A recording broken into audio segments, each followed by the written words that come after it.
All right, here's what's going on today. I'm shooting this on 21 July 2024. It's a Sunday. Normally on Sundays I do kind of the responsible thing. Wash clothes, wash myself, give the truck a bath, clean things out, fix things, all that stuff that's required for being that is required of adults. I had something drop into my lap last night, and it was something that's kind of cool. Since I'm down in this area, I'm still down in, I did Monument Valley real quick today. When I say I did Monument Valley, I mean I ran down to the Forrest Gump point, shot a quick picture, turned around and came back. So that was my tour through Monument Valley. And yeah, it's cool, whatever.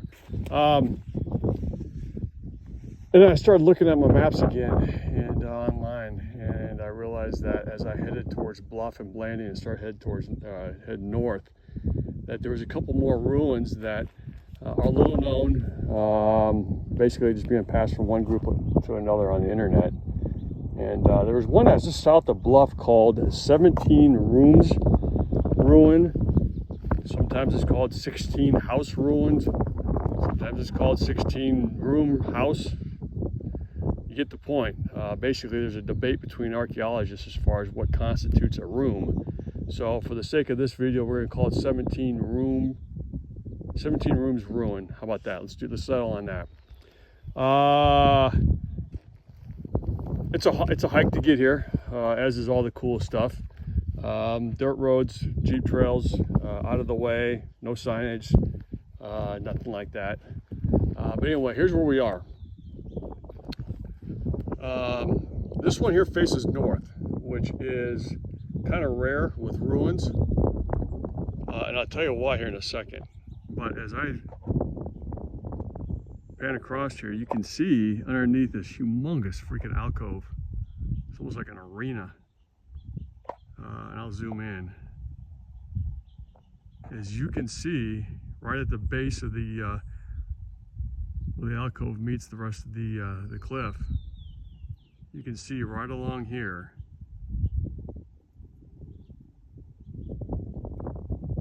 what's left of the ruins. From my understanding, they're in pretty good shape.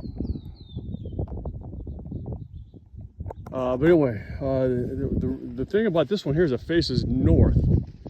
Most ruins, when they were built, faced south, and the reason why is because the inhabitants, they wanted to take advantage of the positioning of the sun during the wintertime for additional heat. Well, this one doesn't do that. This one actually faces somewhat the San Juan River, and there's advantages to that too. This one was built, I want to say, around 1200 to 1300, and again, like all ruins, the initial inhabitants weren't usually the ones who stayed there the entire time. So they left, they migrated somewhere else, they got kicked out, they died off, whatever might have happened, and someone else jumped in and took up shop, squatter, so to speak. I guess it's kind of what they're called now. So here we are. The approach in is not a big deal as far as the distance goes. As you can see, there is a little bit of a steep hike to get up there, and I'll figure that out as we go along here. As far as parking out here, this is it, man. There's a bunch of sticks right here, so you can't go any further that way. And here's the dirt road, and my Jeep's right here. That's where it's going to stay. And pan around here. Again, the distance, the ruins is not that far. It's just the angle, the approach angle to get up there, and then actually helps you gain access to the dwelling itself. So let me go ahead and get this all figured out, and then I'll fire up the camera again here in a second.